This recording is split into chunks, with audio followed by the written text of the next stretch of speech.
जिसका तर्जमा है मौत का मज़ा हर एक जानदार को चखना पड़ेगा, चाहे वो चखना गवारा करे या ना करे। उलमा इकराम बताते हैं कि होशियार शख्स वो है, होशियार आदमी वो है जो मरने से पहले पहले मरने की तैयारी कर ले, जो मरने से पहले पहले मरने की तैयारी कर ले। अल्लामा जलालुद्दीन रहमतुल्लाह अलैह फरमाते हैं अपने एक वाक़या में कि एक मज़दूर था, वो मज़दूरी किया करता था। इसी तरह एक दिन घूमते टहलते नदी के किनारे पहुंचा तो उसको एक हीरा मिल गया। उसको एक हीरा मिल गया। वो हीरे को लेकर घर आया। घर आने के बाद सोच रहा है कि इसको क्या करूं, इसको कहाँ लेकर जाऊं। उसके दिमाग में एक बात आई कि इसको लेकर चलें उस सोनार के पास, उस सोनार के पास ले चलें और इसको फ़रोख्त कर दें कि कुछ खाने पीने के, हमारे घर में कुछ खाने पीने के लिए आ जाएं।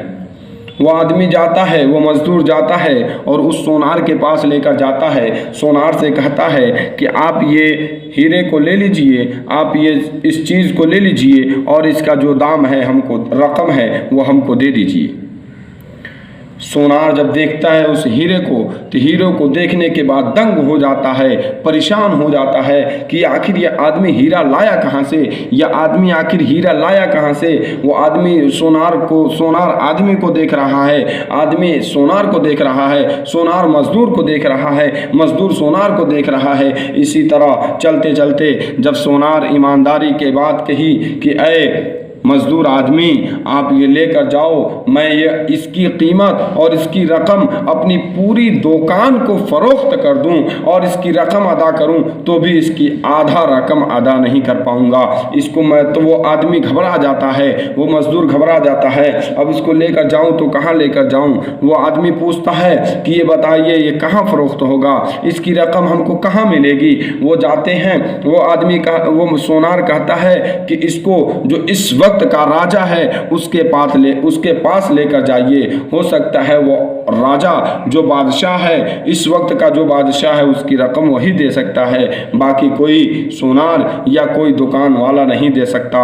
वो आदमी घबराया जाता है और जाने के बाद राजा के महल में, बादशाह के महल में जब जाता है और जाने के बाद कहता है बादशाह इस हीरे को आप ले लीजिए। बादशाह जब उस हीरे को देखता है तो अपने वजीर को बुलाता है, अपने वजीर से कहता है कि वजीर ये देखो हीरा कैसा है, देखिए ये क्या चीज़ है। वो वजीर देखता है, देखने बाद कहता है ऐ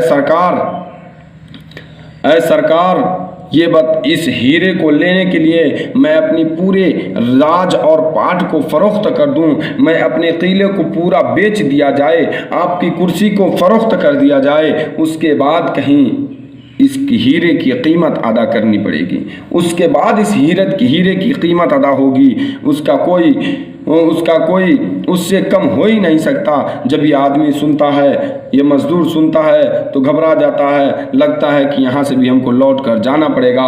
वो आदमी कहता है कि अरे कुछ ले लीजिए, आप ही ले सकते हैं, बाकी कोई नहीं ले सकता है। वो बादशाह कहते हैं कि अच्छा ठीक है, जब आप इस पे राज़ी हो तो मुझको इस हीरे को किसी भी कीमत पे चाहिए, मुझे ये हीरा किसी भी कीमत पे चाहिए। जब वो वज़ीर कहता है हुजूर आप घबराएं नहीं, आप परेशान ना हो, मैं किसी भी तरह इस इंसान से हीरे को ले लूँगा।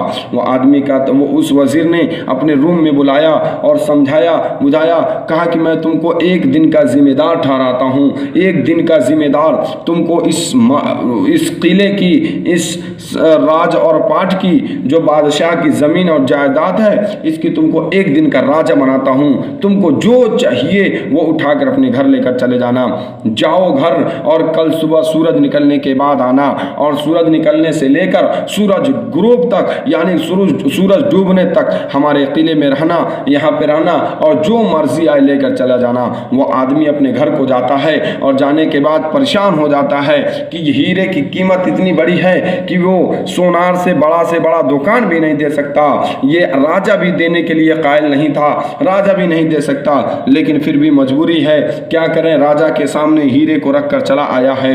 वो आता है और रात भर, पूरी रात उसको नींद नहीं आती, पूरी रात उसको नींद नहीं आती है, घबरा जाता है, परेशान हो जाता है, पूरी रात उसको नींद नहीं आती। उसके बाद जब परेशान हो जाता है तो रात में खाना भी नहीं खाता, भूखे पेट सोता है, नींद भी नहीं आती और परेशान हो जाता है। इंतज़ार करता है कि कब सूरज निकल जाए और मैं राजा के दरबार में चला जाऊं।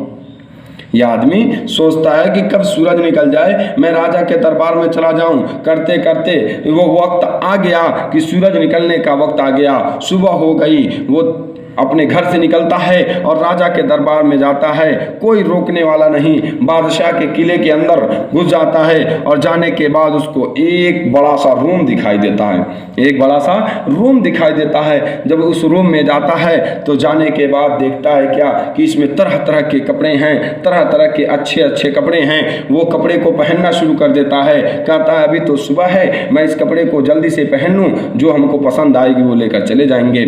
तरह तरह के कुछ ऐसे कपड़े हैं जो पहनता है, पसंद नहीं आते उसको निकाल देता है, फिर पहनता है, फिर पसंद नहीं आते उसको निकाल देता है। इसी तरह करते करते एक कपड़ा उसको पसंद आया और बहुत खूबसूरत कपड़ा था, वो पहनता है तो कहता है वाह मैं तो शहजादा दिख रहा, वाह मैं तो शहजादा दिख रहा हूँ, मैं तो एक राजा दिख रहा हूँ, मैं तो एक बादशाह की तरह दिख रहा हूँ। वो आदमी सोचता है। उसके बाद उस रूम से निकलता है, सामने दूसरा रूम है, उस रूम में जाता है तो देखता है वाह लजीज से लजीज खाने तैयार हैं, लजीज से लजीज अच्छे से अच्छे खाने तैयार हैं। जब वो आदमी खाना देखता है तो रात भर का आदमी बेखाए भूखा आदमी और सुबह खाना देखे तो क्या करेगा, खाना खाने पर मजबूर हो गया, खाना खाना शुरू कर दिया और कहा अभी तो सुबह है, मैं खाना खा लेता हूँ। वो आदमी खाना खा लेता है और खूब शहर व शिकम होके पूरा एकदम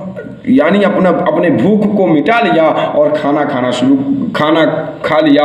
यहाँ तक कि कुछ देर के बाद जब उस खाना खाने के बाद उस रूम से निकलता है तो सामने दूसरा रूम दिखाई देता है। उस रूम में जाता है तो देखता है कि खूब अच्छा से बिस्तर लगा हुआ है, खूब अच्छा से बिस्तर लगा हुआ है। वो आदमी जाता है और जाने के बाद उस बिस्तर पे कहता है अभी तो सुबह हुई है, थोड़ा खाना खाए हैं, अभी तो सुबह हुई है, अभी तो आया हूँ मैं, सूरज निकला है, थोड़ा खाना खाया हूँ, चलो ठीक है थोड़ा सा आराम कर लेता हूँ, थोड़ा सा आराम कर लेता हूँ। जब वो आदमी बिस्तर पे पड़ता है तो आप लोगों को मालूम है कि बादशाह के बिस्तर कैसे होते हैं, राजा और महाराजा का बिस्तर कैसे होते हैं। अगल बगल कनीज़ें लगी हुई हैं, पंखा हिला रही हैं, पंखा डुला रही हैं। लेकिन जब वो आदमी सोता है तो इस तरह से नींद से गाफिल हो जाता है, इस तरह से नींद उस पे गलबा कर जाती है कि उसका नींद कब खुलती है, जब मगरिब का आज़ान होती है, सूरज डूब जाती है, उस वक्त दरबान आता है और कहता है चलो उठो,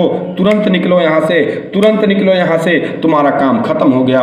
वो आदमी कहता है कि अरे मैंने अभी तक कुछ नहीं किया, मैंने अपने कुछ सामान नहीं लिया, मैं हर एक चीज़ यहाँ पे छोड़ दिया हूँ। वो दरबान कहता है कि नहीं, तूने एक दिन की ज़िंदगी 12 घंटा 24 घंटा की ज़िंदगी तूने उसी तरह कटा दिया। अगर उसी तरह दरबान उसको पकड़कर बाहर फेंक देते हैं तो मौलाना अल्लामा जलालुद्दीन रहमतुल्लाह अलैह कहते हैं कि अगर वो इंसान होशियार होता तो पहले साजो सामान को बाहर निकालता, जो सामान उसको पसंद आती उसको बाहर निकालता और बाहर निकाल के दरवाजे पर किले के बाहर रखता जाता और रखने के बाद उसके बाद जब सूरज डूब जाता तो उसको उठाकर अपने घर लेकर चला जाता। ये होशियारी है।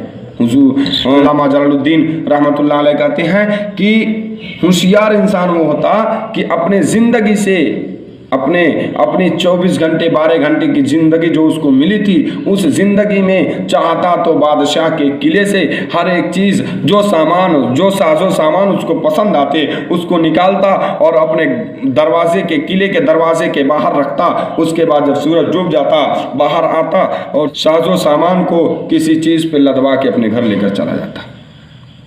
तो इसी तरह से हमारी ज़िंदगी है। आज हम खाने में, पीने में, पहनने में, सोने में और नए से नए कपड़े पहनने में और अच्छे से अच्छे खाने में अपनी ज़िंदगी को गुजार दे रहे हैं, अपनी ज़िंदगी को हम तबाह कर दे रहे हैं। 70 साल 50 साल 80 साल की ज़िंदगी उसी तरह ख़त्म कर दे रहे हैं। जब जाने का वक्त आ रहा है तो हम परेशान हो जा रहे हैं और इस दुनिया से जब अगली दुनिया के लिए रुखसत हो रहे हैं तो हम वहाँ पर भी जाकर